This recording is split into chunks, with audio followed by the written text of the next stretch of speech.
అది కావాలని ఇది కావాలని, అది చెయ్యాలని ఇది చెయ్యాలని సాధిస్తూనే ఉంటుంది, శాసిస్తూనే ఉంటుంది తాపత్రయం.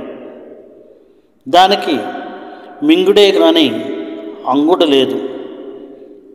తాపత్రయం మనిషి అభివృద్ధికి సూచన అని కొందరంటే, అనారోగ్యానికి హేతువని మరికొందరు అంటారు.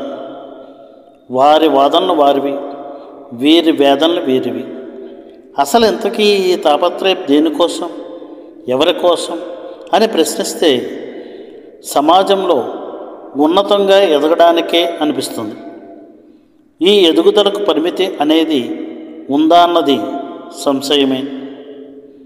అసంతృప్తి మనిషిని ఎండమావిలా ఊరిస్తూ తన చుట్టూ తిప్పుకున్నంత కాలం అది ఆశల మెట్లు ఎక్కిస్తూనే ఉంటుంది.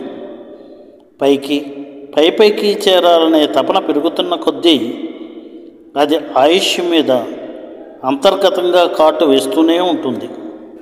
కూడికలు తీసివేతల గణితమే జీవితం అనుకునే మనిషి సంపాదనను గుణించుకుంటూ పోతూ తన్మయత్వం చెందుతుంటాడు. కీర్తి కాంత కనకాల వ్యామోహపు ఊబిలో పడి దౌర్జన్యం కుటిలనీతి పాశాల్లో ఇరుక్కుపోతూ ఉంటాడు. నీతి సూత్రాలను తెగిన గాలిపటం చేస్తుంటాడు. అశాశ్వతమైన ఆస్తుల కోసం నానా హైరానా పడుతుంటాడు. కూడబెట్టింది వెంట రాదనే సత్యం తెలిసినా దాన్ని నమ్మలేని నిజంగా కొట్టి పరేసి తన తపనలో మునిగిపోవడం ఆశ్చర్యకరం.